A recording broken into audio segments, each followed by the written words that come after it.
Hello students, ઓવરહેડનો આજનો last lecture લઈએ જેમાં એક ટ્રિકી સમ લઈ લઈએ કે જેમાં દર વખતે આપણે અત્યાર સુધીના સમ કર્યા એમાં ફિક્સ્ડ એક્સપેન્સ અને વેરિયેબલ એક્સપેન્સ આપેલા હોય અને આપણે મશીન આર રેટ ફાઇન્ડ કરવાનો હોય. અહીંયા મશીન આર રેટ આપેલો હોય અને મશીન આર્સ કેટલા એ ફાઇન્ડ કરવાનો હોય એવો એક સમ લઈ લઈએ છીએ. The following information, sum number 22.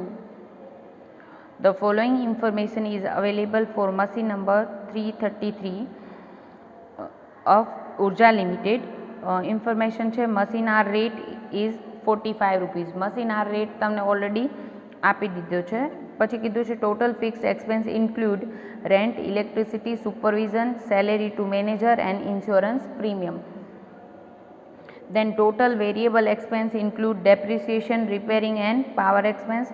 The ratio of total fixed expense and total variable expenses except power is 5:2 respectively. Then કીધું છે rent and electricity are in the ratio of 4:1 respectively. Electricity is 125% of supervision. Salary of manager is 200% of electricity, while insurance premium at 10% of manager's salary is 1250. પછી કીધું છે repairing expense is 60% of depreciation, and last information, the cost of power per hour is 10 rupees. Calculate machine hour તમને કીધું છે. હવે તો main તો information શું આપી છે અને શું ખૂટે છે અને ક્લ્યુ શું છે એ મેઇન વસ્તુ છે. તો અહીંયા ઇન્ફોર્મેશનમાં પહેલું જ કીધું મશીન આર રેટ 45 રૂપીસ. તો આપણે જે મશીન આર રેટ માટેનો ફોર્મેટ સ્ટેટમેન્ટ બનાવતા હતા ઓલરેડી એ બનાવી લીધું છે અને મેં અહીંયા લખી નાખ્યું 45 જે તમને ઓલરેડી આન્સર આપેલો છે. ક્લિયર? પછી બીજું કીધું છે એના પછી કીધું છે fix expense include rent, electricity, supervision. Fix એક્સપેન્સમાં કયા કયા એક્સપેન્સ છે એ તમને ઓલરેડી કહી દીધું છે. તો હું એ પણ લખી નાખું ફિક્સ એક્સપેન્સીસ અને વેરિયેબલ એક્સપેન્સીસ. કેટલા છે એ નથી કીધું કયા, પણ કયા કયા એક્સપેન્સીસ છે એ કહી દીધું છે. એક્સપેન્સીસમાં રેન્ટ, ઇલેક્ટ્રિસિટી,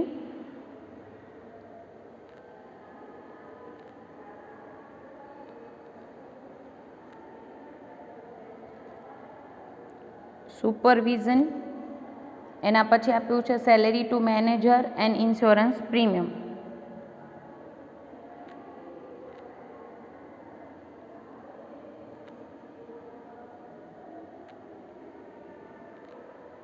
આટલા સમમાં કીધું છે કે આટલા તમારા ફિક્સ એક્સપેન્સીસ છે. અને એના પછીની ઇન્ફોર્મેશનમાં કીધું છે total variable expense include depreciation, repairing end power. તો લખી નાખીએ ડેપ્રિસિએશન, રિપેરિંગ એન્ડ પાવર. આ ત્રણ જ એક્સપેન્સ છે વેરિયેબલમાં, એ પણ કહી દીધું છે. કયા કયા એક્સપેન્સ છે એ આપણને કહી દીધું. એના પછી ઇન્ફોર્મેશનમાં કીધું છે the rate of total fix expense end total variable expense accept power is 5:2. Fixed expense અને વેરિયેબલ એક્સપેન્સ બંનેનો રેશિયો આપેલો છે, પણ પાવર સિવાયના વેરિયેબલ એક્સપેન્સ એટલે આને નહીં, આ બંને અને ફિક્સ એક્સપેન્સનો રેશિયો તમને કીધું છે 5:2. પેન્સિલથી હું બતાવું છું જેથી તમને ક્લિયર થાય, પછી તમે સમજી લો તો આ બતાવવાની જરૂર નથી. બરાબર? આ પાવર સિવાયના બે વેરિયેબલ એક્સપેન્સ અને ફિક્સ એક્સપેન્સનો રેશિયો આપેલો છે, તો આપણે લખી નાખ્યો. પછી ઘણું બધું આપેલું છે કે rent and electricity are in the ratio of 4:1 respectively. Electricity is 125% of supervision. Salary of manager is 200% of electricity. હવે જેના પર્સન્ટેજ કીધા છે એ એક્સપેન્સ હોય તો તમને બીજું મળી જાય. ક્લિયર? એટલે ઇન્ફોર્મેશન શું આપી છે એ કરેક્ટલી એકદમ રીડ કરવું, કેરફુલી એકદમ. while insurance premium at 10% of manager's salary is 1250. that means hint અહીંયા છે. શું કીધું છે? Insurance premium at 10% of manager's salary is 1250. That means insurance premium કે જે મેનેજરની સેલેરીના 10% છે એ ઓલરેડી આપેલું છે 1250. તો આપણે ઇન્સ્યોરન્સ પ્રીમિયમ લખી નાખીએ, જે આપેલું છે એ લખતા જઈએ, એટલે બીજું તમને કંઈક ક્લ્યુ આપેલું હોય એના આધારે ફાઇન્ડ કરતા જશું. તો ઇન્સ્યોરન્સ પ્રીમિયમ મેનેજરની સેલેરીના 10% છે અને એ કેટલા છે 1250 છે એમ કીધું છે, એટલે લખી નાખ્યું. અને એના આધારે આપણે મેનેજર સેલેરી મળી જાય. અહીંયા કેલ્ક્યુલેશનમાં બતાવું છું. મેનેજર સેલેરીના 10% લેખે આપણે ઇન્સ્યોરન્સ પ્રીમિયમ 1250 આપેલું છે. તો આપણે શું કેલ્ક્યુલેટ કરવું હોય મેનેજર સેલેરી, તો ત્રિપદી માંડીએ. 10% એ આપણું પ્રીમિયમ છે 1250, તો 100 એ સેલેરી કેટલી? મેનેજરની સેલેરી મળી જશે તમને 1250 into 100 divided by 10, that means 12,500 મેનેજરની સેલેરી. ક્લિયર? તો મૂકી દઉં છું ત્યાં મેનેજરની સેલેરી 12,500. એના પછી ક્લ્યુ હજી કંઈક હશે, રીડ કરીએ ફરીથી. રેન્ટ એન્ડ ઇલેક્ટ્રિસિટી, તો રેન્ટ અને ઇલેક્ટ્રિસિટી 4:1, તો રેન્ટ એ નથી ને ઇલેક્ટ્રિસિટી નથી એટલે એના મળે. પછી કીધું છે ઇલેક્ટ્રિસિટી ઇઝ 125% ઓફ સુપરવિઝન, તો સુપરવિઝન પણ નથી અને ઇલેક્ટ્રિસિટી નથી તો એ પણ ના મળે. પછી કીધું છે salary of manager is 200% of electricity. Salary of manager is 200% of electricity. તો એના આધારે આપણે એક છે તો બીજું મળી જાય. તો ઇલેક્ટ્રિસિટી ફાઇન્ડ કરી લઈએ. ક્લ્યુ શેના રિગાર્ડિંગ આપેલું છે એ ક્લિયરલી એકદમ રીડ કરશો તો વાંધો ના આવે. ઇલેક્ટ્રિસિટી ફાઇન્ડ કરીએ આપણે. મેનેજરની સેલેરી આપણે કીધું છે ઇન્ફોર્મેશન આપેલી છે salary of manager is 200% of electricity. એટલે ઇલેક્ટ્રિસિટીના 200% શું છે? મેનેજરની સેલેરી છે. એટલે આપણે 200% એ સેલેરી કેટલી છે એ ખબર છે. તો દેટ મીન્સ 100 એ ઇલેક્ટ્રિસિટી કેટલી, એ ઇલેક્ટ્રિસિટીનો એક્સપેન્સ કેટલો એ ખબર પડી જાય. આપણે ઇન્ફોર્મેશન એમ કીધી છે મેનેજર સેલેરીના એ શું છે 200% ઓફ ઇલેક્ટ્રિસિટી છે. મેનેજરની સેલેરી કેવી છે? ઇલેક્ટ્રિસિટીના 200%. દેટ મીન્સ 100 એ ઇલેક્ટ્રિસિટીનો એક્સપેન્સ કેટલો એ આપણે મળી જાય. એટલે આપણે એનો હાફ એક્સપેન્સ મળે 6,250. ક્લિયર? ઇન્ફોર્મેશન ખાસ રીડ કરવી. Manager salary is 200% of electricity. That means ઇલેક્ટ્રિસિટીના 200% મેનેજર સેલેરી છે તો 200 એ મેનેજર સેલેરી 12,500, તો 100 એ ઇલેક્ટ્રિસિટીનો એક્સપેન્સ કેટલો 6,250 મળી જાય. અને જે મળતું આવે એ આપણે અહીંયા પુટ કરી દઈએ છીએ આપણા સ્ટેટમેન્ટમાં. એટલે રિમેનિંગ ઇન્ફોર્મેશન આપણે ફાઇન્ડ કરતા જઈએ. હવે આપણી પાસે ત્રણ વસ્તુ છે, ઇલેક્ટ્રિસિટી, સેલેરી ઓફ મેનેજર અને ઇન્સ્યોરન્સ પ્રીમિયમ. એના રિગાર્ડિંગ બીજી ઇન્ફોર્મેશન શું છે જોઈ લઈએ. રેન્ટ એન્ડ ઇલેક્ટ્રિસિટી, તો હવે આપણી પાસે ઇલેક્ટ્રિસિટી છે. Rent and electricity are in the ratio of 4:1. 4:1 ના રેશિયોમાં છે રેન્ટ એન્ડ ઇલેક્ટ્રિસિટી. તો આપણે શું મળે? રેન્ટ એન્ડ ઇલેક્ટ્રિસિટી 4:1 ના રેશિયોમાં છે. દેટ મીન્સ બંનેનું ટોટલ કેટલું થાય? 5 થાય. એ ન કરવું હોય તો બી આપણે શું કરી શકીએ? અને ઇલેક્ટ્રિસિટી આપણી પાસે છે 6,250. તો આપણે ત્રિપદી આમ માંડી શકીએ કેવું? 1 હોય ત્યારે ઇલેક્ટ્રિસિટી 6,250, તો 4 એ રેન્ટ કેટલું? એટલે તમને મળી જાય 6,250 into 4, 25,000 રેન્ટ મળી જાય. ક્લિયર? 1 એ ઇલેક્ટ્રિસિટી 6,250 છે તો 4 એ રેન્ટ કેટલું? 25,000. એટલે રેન્ટ લખી નાખીએ 25,000. એના પછી કીધું છે ઇલેક્ટ્રિસિટી ઇઝ 125% ઓફ સુપરવિઝન. ઇલેક્ટ્રિસિટીનો એક્સપેન્સ છે એ 125% ઓફ સુપરવિઝન કીધું છે. તો એના આધારે આપણે સુપરવિઝન પણ મળી જાય. કેલ્ક્યુલેશન બતાવી દઈએ સુપરવિઝનની.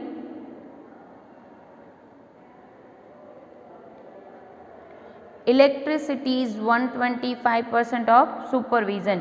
તો આપણે સુપરવિઝનનો એક્સપેન્સ કેટલો મળે? તો કે 125 એ ઇલેક્ટ્રિસિટીનો એક્સપેન્સ કેટલો છે આપણી પાસે? 6,250.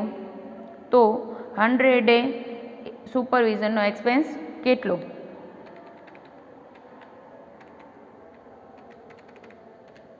એટલે આપણે મળી જાય 5000. સુપરવિઝનનો એક્સપેન્સ મળ્યો 5000, મૂકી દઈએ 5000. ફિક્સ એક્સપેન્સમાં ઓલરેડી આપણે જેટલા જોઈતા હતા એ બધા જ મળી ગયા છે. રેન્ટ, ઇલેક્ટ્રિસિટી, સુપરવિઝન, સેલેરી અને ઇન્સ્યોરન્સ પ્રીમિયમ બધા જ મળી ગયા. એના પછી આવી જઈએ repairing expense is 60% of depreciation કીધું છે.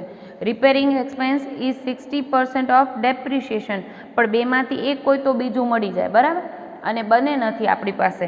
તો આપણે ક્લ્યુ તરીકે શું આપ્યું છે, તો કે આપણે એમ કીધું છે કે ફિક્સ એક્સપેન્સ અને આ બંને વેરિયેબલ એક્સપેન્સનો રેશિયો કેટલો છે 5:2. તો એના આધારે આપણે એ બંનેનું ટોટલ તો મળી જાય. એટલે આપણે ટોટલ કરી નાખીએ. ફિક્સ એક્સપેન્સનું ટોટલ બધા આવી જ ગયા છે, તો આપણે ટોટલ કરી નાખીએ 25,000 પ્લસ 6250 પ્લસ 5,000 12,500 એન્ડ 1250, એટલે ટોટલ આપણે મળ્યું 50,000.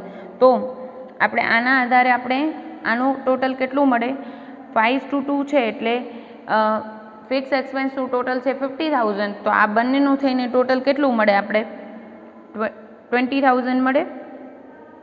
5 એ 50,000, તો 2 એ કેટલા, તો કેટલા મળે 20,000. આ બંનેનું ટોટલ ડેપ્રિશિએશન અને રિપેરિંગનું ટોટલ મળી ગયું તમને 20,000.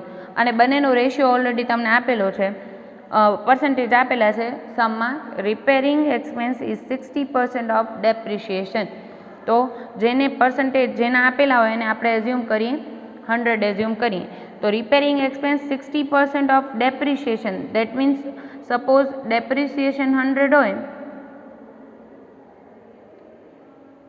તો એના 60% શું હોય રિપેરિંગ એક્સપેન્સ હોય.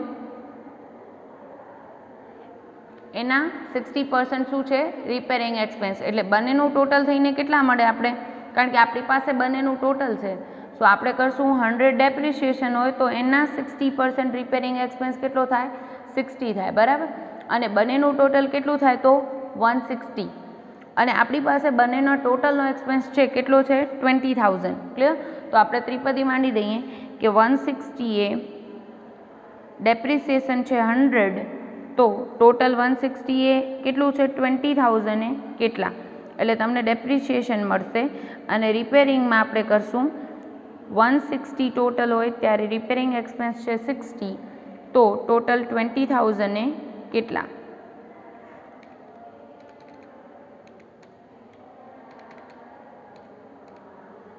એટલે મળશે અહીંયા 12,500 ડેપ્રિસિએશનનો એક્સપેન્સ એન્ડ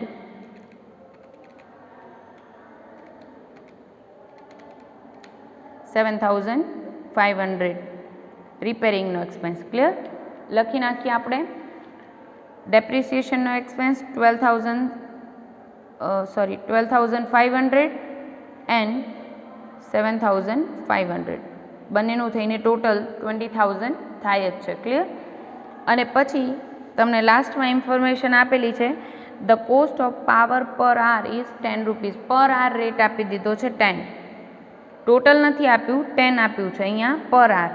હવે તમારી પાસે ટોટલ મશીન આર કેટલા એ હોત તો તમે શું કરો 10 ઇન્ટુ મશીન આર એટલે ટોટલ એક્સપેન્સ મળી જાત, પણ પાવરનો એક્સપેન્સ છે નહીં. અને અહીંયા આપણે ફાઇન્ડ શું કરવાનું છે મશીન આર કેટલા એ જ ફાઇન્ડ કરવાનું છે. તો હવે તમારી પાસે શું ઇન્ફોર્મેશન છે તો કે ટોટલ છે કેટલા સુધીનું છે પાવર સિવાયનો ટોટલ એક્સપેન્સ છે આપણી પાસે, પાવરમાં પર આર છે આપણી પાસે. તો ટોટલ એક્સપેન્સ 45માંથી પાવરના આપણે કાઢી નાખીએ તો આપણી પાસે બાકીનાનો ટોટલ એક્સપેન્સ કેટલો મળે 35 મળે. તો આપણે એક્સપેન્સ લખી નાખીએ અને એ ટોટલ એક્સપેન્સ કેટલો એ આપણે ખબર છે 50,000 અને 20,000 આ બંનેના થઈને એટલે 70,000 એક્સપેન્સ છે. તો એમ કહું ટોટલ એક્સપેન્સ છે 45 પર આર રેટ માઇનસ પાવરનો એક્સપેન્સ લેસ કરી નાખું તો મારી પાસે પર આર બાકીના એક્સપેન્સ કેટલા આવે 35 રૂપીઝ. ક્લિયર. અને ટોટલ એક્સપેન્સ છે મારી પાસે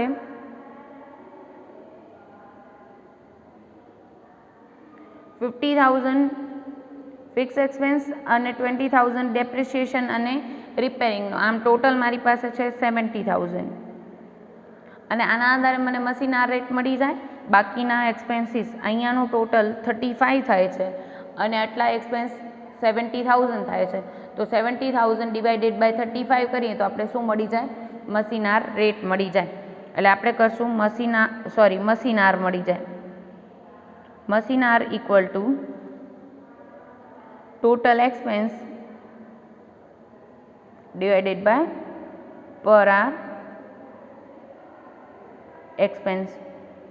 તો આપણી પાસે છે ટોટલ એક્સપેન્સ 70,000 ડિવાઇડેડ બાય 35, એટલે આપણે મળે 2,000 hours મશીન આર્સ મળી જાય. That is your answer. આપણે મશીન આર ફાઇન્ડ કરવાનું હતું. ટોટલ દર વખતે મશીન આર્સ આપેલા હોય તમને અહીંયા, અને તમે શું કરતા હતા?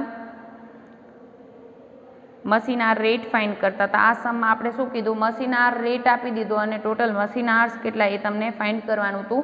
અને એક્સપેન્સીસ ડિરેક્ટલી નહોતા આપેલા, ઇનડાયરેક્ટલી તમને એના ક્લ્યુ આપેલા હતા. તમારે હિન્ટ કઈ છે એ ધ્યાન રાખવાનું હતું. અને અહીંયા હતું ઇન્સ્યોરન્સ પ્રીમિયમ એક આપેલું હતું ને પછી એના પ્રપોર્શન અથવા તો પર્સન્ટેજ આપેલા હોય બીજા એક્સપેન્સીસ, એ આપણે ફાઇન્ડ કરી શકીએ.